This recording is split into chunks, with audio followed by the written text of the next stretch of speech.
समन्ता चक्रवालेषु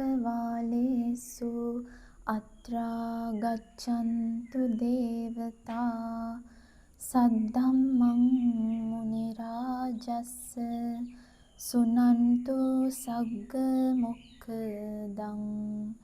ධම්මස්සවන කාලෝ අයං බදන්තා ධම්මස්සවන කාලෝ අයං බදන්තා ධම්මස්සවන කාලෝ අයං බදන්තා නමෝ තස්ස භගවතෝ අරහතෝ සම්මා සම්බුද්දස්ස නමෝ තස්ස භගවතෝ අරහතෝ සම්මා සම්බුද්දස්ස නමෝ තස්ස භගවතෝ අරහතෝ සම්මා සම්බුද්දස්ස සංඥා විරත්තස්ස නසන්ති ගන්තා පඤ්ඤා විමුක්තස්ස නසන්ති මෝහා සංඤංච දිට්ඨිංච යේ අග්ගහේසු තේ ගට්ඨයන්තු විචරಂತಿ ලෝකේති.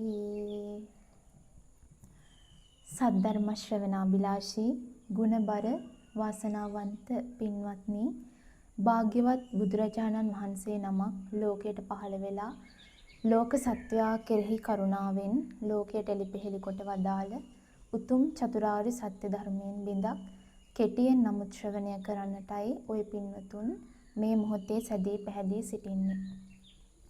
පින්වත්නි, බුදුරජාණන් වහන්සේ නමක් මේ ලෝකයට පහළ වුණාට පස්සේ ඒ බුදුරජාණන් වහන්සේ දේශනා කරන ධර්මය තුළින් අපිට මේ ලෝක යථාර්ථය පිළිබඳ යම්කිසි දැනීමක් අවබෝධයක් ඇති කරගන්න පුළුවන්කම ලැබෙනවා. පින්වත්නි, අපි මේ සංසාරයක් පුරාවට එනකොට අපේ මේ චිත්තය කියන එක, මේ චිත්ත සංතානය කියන එක අපි මේ සසරක් පුරාවටම පුරුදු කරලා තියෙන්නේ ලෝකය යථාර්ථවාදීව දකින්න නෙමෙයි, මේ ලෝකයට අපි මේ ලෝකේ මුලා වුණු ස්වභාවයෙන් මේ ලෝකය දකින්න තමයි සත්වයාගේ සිත පුරුදු වෙලා තියෙන්නේ. මේ සංඥාව කියන එක ගත්තාම බුදුරජාණන් වහන්සේ දේශනා කරන මේ සංඥාව හරියට මිරිඟුවක් වගේ කියලා. මේ ලෝකයේ සත්වයා දකින සෑම ආරම්මණයක්ම, සෑම වස්තුවක්ම අපිට හැට පේන රූප, කනට දැනෙන ශබ්ද, නාසයට දැනෙන ගඳ සුවඳ, දිවට දැනෙන රස, කයට දැනෙන ස්පර්ශ, මනසට දැනෙන ධම්මාරම්මන, මේ කියන මේ දේවල් සත්වයා පින්වත්නි යථාර්ථවාදීව නෙමෙයි ග්‍රහණය කරගන්නේ. ඒක ග්‍රහණය වෙන්නේ පින්වත්නි නිවැරදි ආකාරයකට නෙමෙයි, වැරදි ආකාරයකට. මෙන්න මේ නිවැරදි භාවයකට පත් කරගන්න මේ දකින සෑම වස්තුවක්, සෑම ආරම්මණයක්ම නිවැරදි භාවයකින් දකින්න පින්වත්නි මේ බුදුරජාණන් වහන්සේගේ ධර්මය උපකාර කරනවා. අපිට පින්වත්නි මේ ලෝකය සත්‍ය වශයෙන්ම විද්‍යමාන වෙන ධර්මතා අහුවෙන්නේ නැහැ. හැබැයි අපිට අපේ ඇස්වලට පේන දේවල්, කනට ඇහෙන ශබ්ද, මේ දේවල් පින්වත්නි අපිට ග්‍රහණය වෙන්නේ ඒ තියෙන විදිහටම නෙමෙයි. අපිට මේ ලෝකය දැනෙන්නේ, අපිට අහුවෙන්නේ පින්වත්නි මේ ලෝකයේ කියන මේ සම්මුතිය කියලා දෙයක් තියෙනවා. මෙන්න මේ සම්මුතියත් එක්ක තමයි, මේ ලෝක ව්‍යවහාරයත් එක්ක තමයි අපි සෑම දෙයක්ම ග්‍රහණය කරගන්නේ.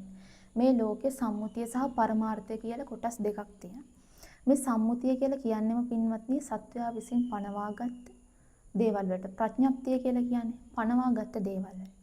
එතකොට පරමාර්ථමය ස්වභාවය කියන්නේ, පරමාර්ථමය ධර්ම කියන්නේ මේ ලෝකයේ සත්‍ය වශයෙන්ම විද්‍යමානව පවතින ධර්මතාවලට.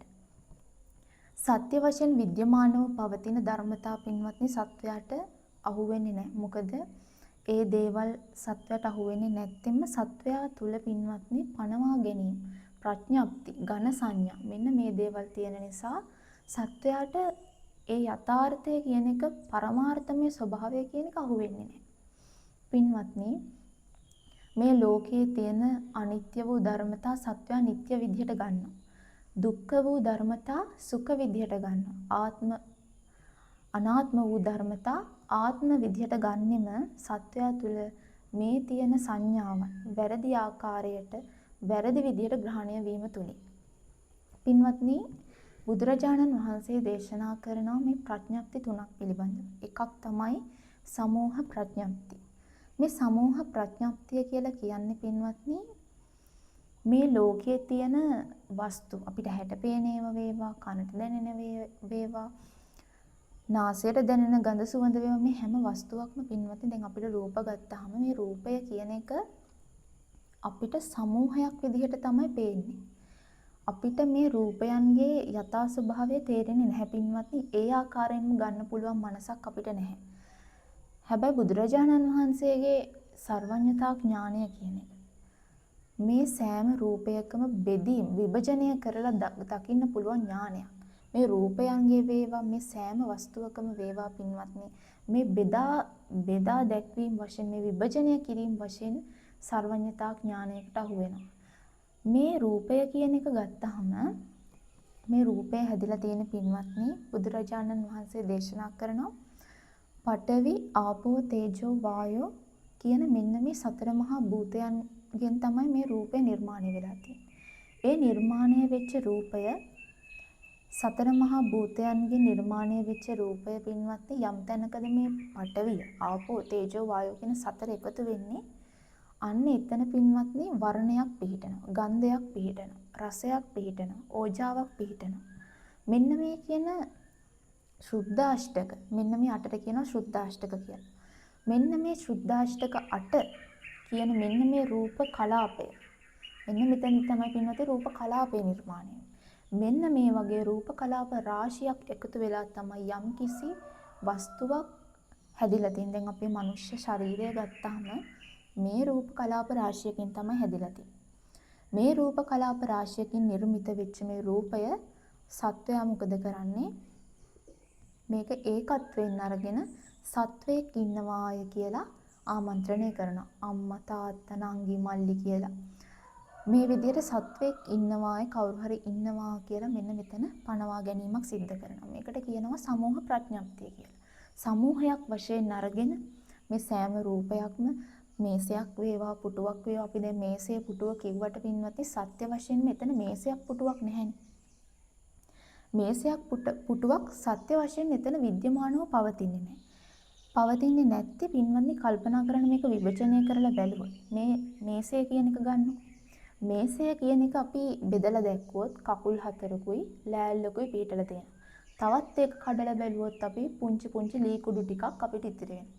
ඒකත් තව කොච්චර අපිට බෙදලා දක්වන්න පුළුවන්දනේ. අවසානයේදී අපිට අහුවෙන්නේ පින්වත්නි මෙන්න මේ සතර මහා භූත රූප. මේ සතර මහා භූතයන්ගෙන් එකතු වෙලා හැදිච්ච මේ මේසය කියන එක. පින්වත්නි සත්වයා විසින් මේකට මේසය කියලා පනවා ගැනීමක් කරලා තියෙනවා. මෙන්න මේ සමූහ වශයෙන් ගැනීමට කියනවා පින්වත්නි සමූහ ප්‍රඥප්තිය කියලා. මෙන්න මේ සමූහයෙන් පනවා ගන්නවා අපි. හැම වස්තුවක්ම මේ ලෝකයේ තියෙන සෑම වස්තුවක්ම ගහක් වේවා, මලක් වේවා, මේසයක් වේවා, පුටුවක් වේවා, මේ සෑම වස්තුවක්ම පින්වත්නි අපි සමූහයක් විදියට ග්‍රහණය කරගෙන මේකට මුලා මේ මුලා වීම කියන එක පින්වත්නි සත්වයා තුළ තියෙනවා. ඒක අපි පොඩි කාලේ ඉඳන්ම පින්වත්නි අපිට දැන් සංඥාවන් පුරුදු කරනවනේ. දැන් ඉපදුණු ළමයාට, ඉපදුණු සත්වයාට මුලින්ම අම්මා තාත්තා කියලා අපි කියන්න පටන් ගන්නවානේ. අපි පොඩි කාලේ ඉඳන්ම මේක නාම රූප දෙකක් කියලා, මේ රූප කලාප වලින් හැදිලා තියෙන්නේ කියලා අපිට එහෙම අවබෝධයක් ඇති වුණේ නැහැනේ. අපි සම්පූර්ණයෙන්ම මේක සමූහයක් විදිහට අරගෙන මේ අම්මා තාත්තා, මේ ගහකොළ, මේ ඇල දොළ කියලා මේ විදිහට සමූහයෙන් පින්වත්නි අපි මේ දේවල් ආමන්ත්‍රණය කරන්න පුරුදු වුණා. ඒ වගේම තමයි පින්වත්නි සමූහ ප්‍රඥප්තිය වගේම තමයි සත්‍යය තුළ තව තියෙන පනවා ගැනීමක්. මේ ඊළඟ ප්‍රඥප්තිය තමයි සංස්ථාන ප්‍රඥප්තිය. සංස්ථාන ප්‍රඥප්තිය කියලා කියන්නේ පින්වත්නි මේ ලෝකයේ තුල අපි යම්කිසි හැඩයක් තියෙනවා නම් යම්කිසි හැඩයකට අපි නමක් ව්‍යවහාර කරනවා. දැන් මිනිස්සයා කියන කෙනාට අපි මේ ඔළුවක් තියෙනවා නම් අතපය තියෙනවා නම් ඇඟක් පිහිටලා තියෙනවා නම් අපි ඒ කෙනාට කියනවා මිනිස්සයා කියලා. ඒක පනවා ගැනීමක්. මේ පනවා ගැනීම කියන එක අපි හැම වස්තුවකම දැන් මේසයක් වේවා පුටුවක් වේවා ඒවා පනවා ගැනීමනේ. ඒ කකුල් හතරකට යම් ලෑල්ලක් අපි ගහලා තියෙනවා නම් ඒ විදිහට ඒකට කියනවා අපි මේසය කියලා. හැබැයි ඇත්තටම ඒ හැඩයටනේ අපි මේසය කියලා කියන්නේ. දැන් සංස්ථාන ප්‍රඥප්තිය කියලා කියන්නේ මේ හැඩයන් වලට පැතලි හැඩ තියෙනවා, රවුම් හැඩ තියෙනවා. මේ වගේ නොයෙක් හැඩ තියෙනවා. එතකොට මේසය කියලා අපි කියන්නේ මෙන්න මේ මේසයට කකුල් හතරක් තියලා මෙහෙම ඒකට උඩින් ලෑල්ලක් ගැහුව ගමන් අපි කියනවා මේක මේසයක් කියලා. හැබැයි පින්වත්නි ඇත්තට මෙතන මේසයක් නෙමෙයිනේ. දැන් අපි ඒ කකුල් හතරයි ලෑල්ලයි අපි වෙන ආකාරයෙන් ඒ ටික එකතු කරලා තිබ්බොත් ඒක මේසය වෙනවද? නැහැ. ඒක මේසය වෙන්නේ නැහැ. හැබැයි අපි අර විදිහට කකුල් හතර තියලා ලෑල්ල උඩින් තියලා ඒ විදිහට සවි කරොත් ඒකට මේසය කියනවා. හැබැයි ඒක වෙන විදිහකට තිබ්බොත් ඒක මේසයක් විදිහට අපි කියන්නේ නැහැ. අර හැඩය තුලට පින්වත්නි අපි පනවා ගැනීමක් කරලා තියෙනවා. අපි පාම් පිටි කුඩු ටිකක් තියෙනවා. ඒ පාම් පිටි කුඩු ටික පින්වත්නි ඒ ටික අපි අනලා ගුලි කරන්නේ නැති තාක්කල් ඒක පාම් පිටි කුඩු. හැබැයි වතුර ටිකක් දාලා ඒක අනලා අපි ඒක අනලා බෝලයක් බවට පත් කරොත් අපි ඒකට කියන පාම් පිටි ගුලියක් කියලා.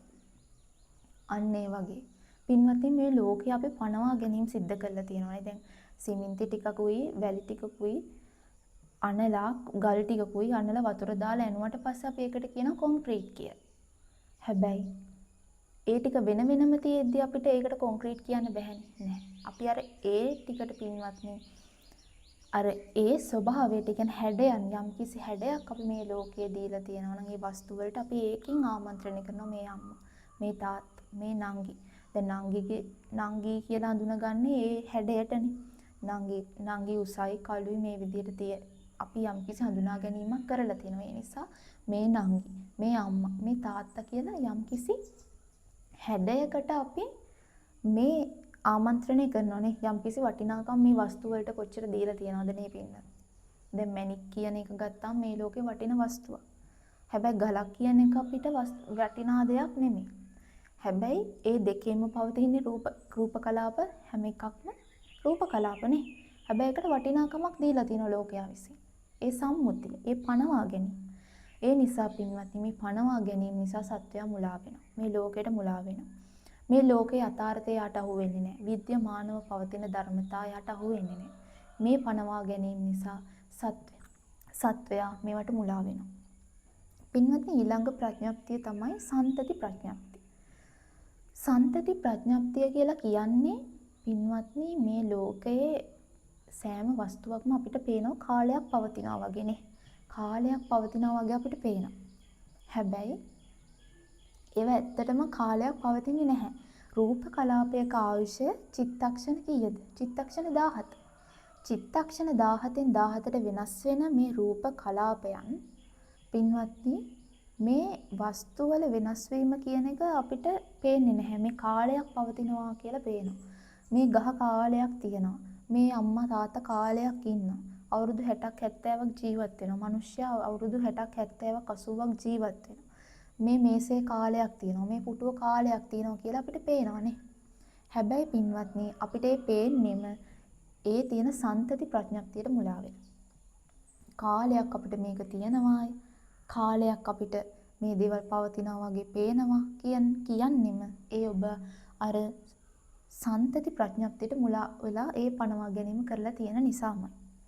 පින්වත්නි මේක කොච්චර වේගෙන් වෙනස් වෙනවද මේ වෙලාවේ ඔබේ තියෙන ওই රූපයන්. චිත්තක්ෂණ 17න් 17ට වෙනස් වෙනවා. චිත්තක්ෂණ 17න් 17ට වෙනස් වෙනවා. හැබැයි ඒක සත්වයාට පේන්නේ නැහැ. කාලයක් තියෙනවා වගේ තමයි පේන්නේ. ඒ නිසා සත්වයාට අර අනිත්‍ය කියන ධර්මතාවය චිත්තක්ෂණ 17ක සිදුවෙන බිඳීම කියන එක පේන්නේ නැහැ. හැබැයි කාලයක් ගියාම මිනිස්සයා වයසට යනවා, ලෙඩ වෙනවා, ජරාවටපත් වෙනවා, දිරනවා කියන මේ කාරණාවන් කාලයක් ගියාම තමයි පේන්නේ.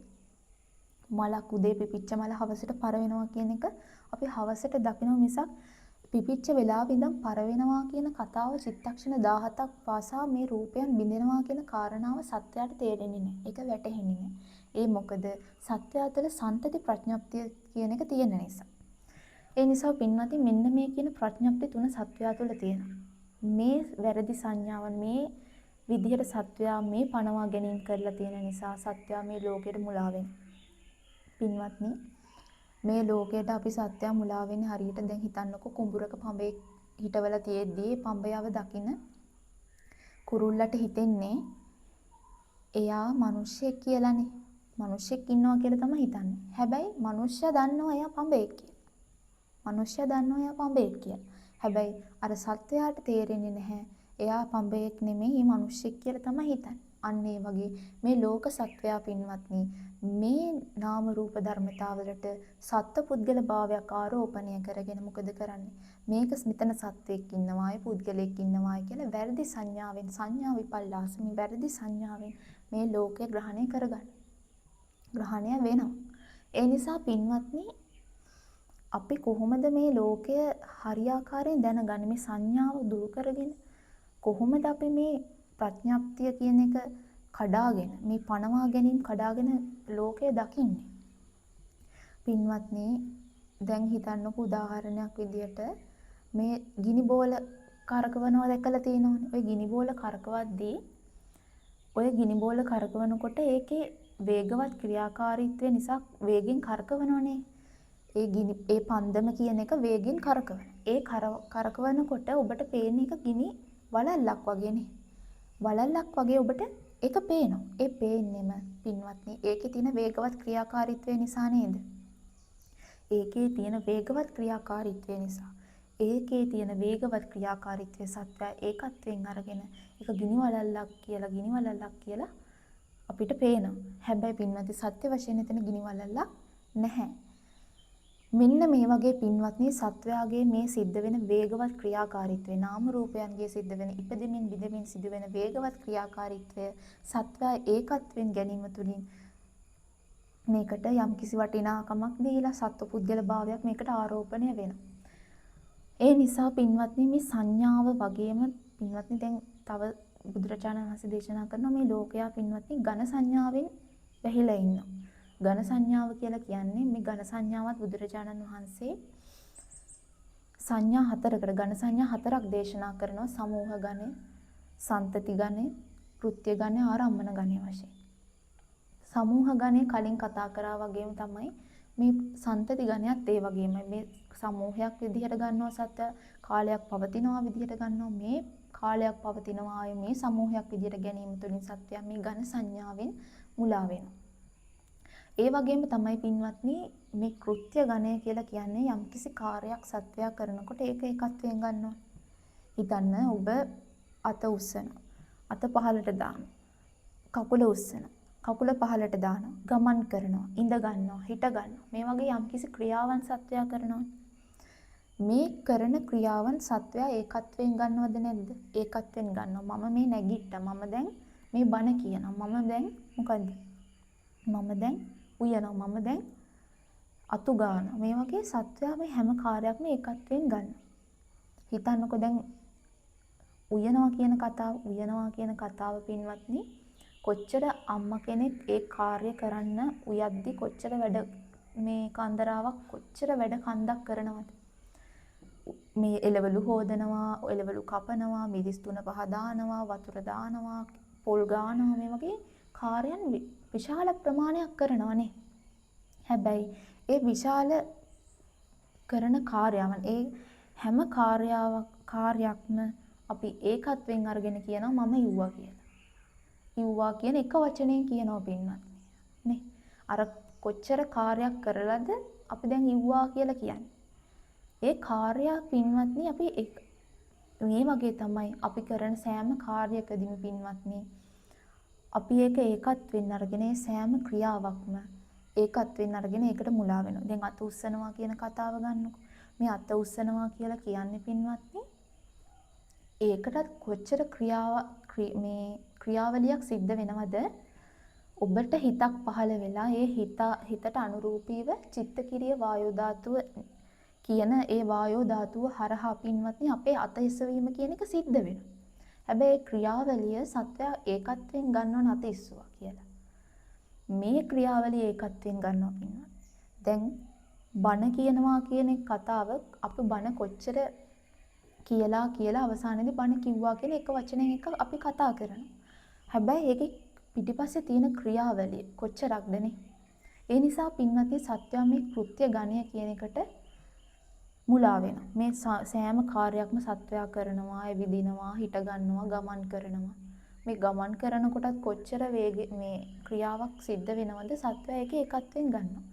බස් එකක් එනවා කියන එක අපි ඒක කෘත්‍ය ගණයට දාලා අපි ඒක මොකද කරන්නේ? ඒක බස් එකක් ආවාය, බස් එකක් ගියාය කියලා ඒ ක්‍රියාවලිය පින්වත්නි ඒකත්වෙන් අරගෙන සත්වයා එකට මුලා වෙනවා. මෙන්න මේකට කියනවා කෘත්‍ය ගණයෙන් සත්වයා වැහෙනවා කියලා. පින්වත්නි ඒ වගේම තමයි ආරම්මන ගණය. ආරම්මන ගණය කියලා කියන්නේ මේ අරමුණක් ගන්නකොට පින්වත්නි අපි ඇසින් ගන්නවා අරමුණු, නහයෙන්, කනෙන්, රස මේ දිවෙන් මේ විදිහට ගන්න මේ ආරම්මණයන් අපි පින්වත්නි මේ ගන්න ආරම්මණයන් ඒකත්වෙන් ගන්නවා.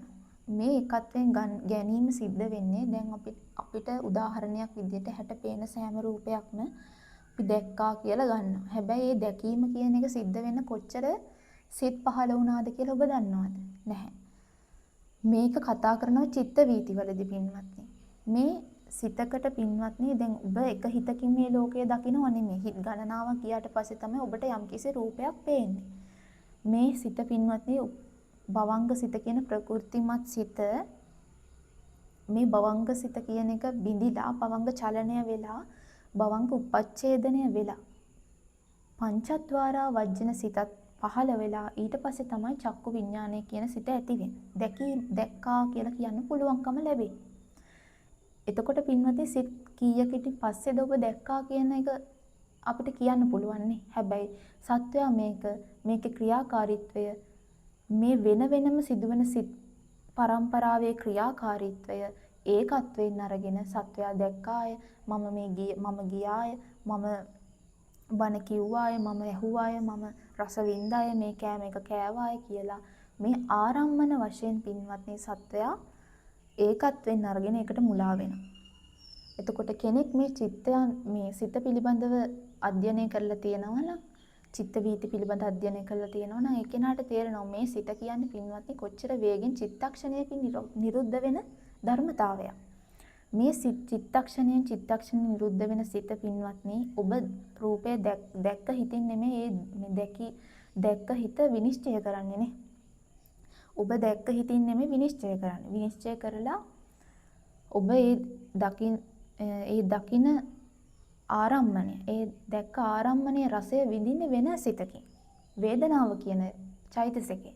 ඒ නිසා පින්වත්නි මේ සත්වයාට මේ හැම ක්‍රියාවක්ම ඒකත්වයෙන් ගැනීම සිද්ධ වෙන්නෙම මේකේ තියෙන වේගවත් ක්‍රියාකාරීත්වය නිසා.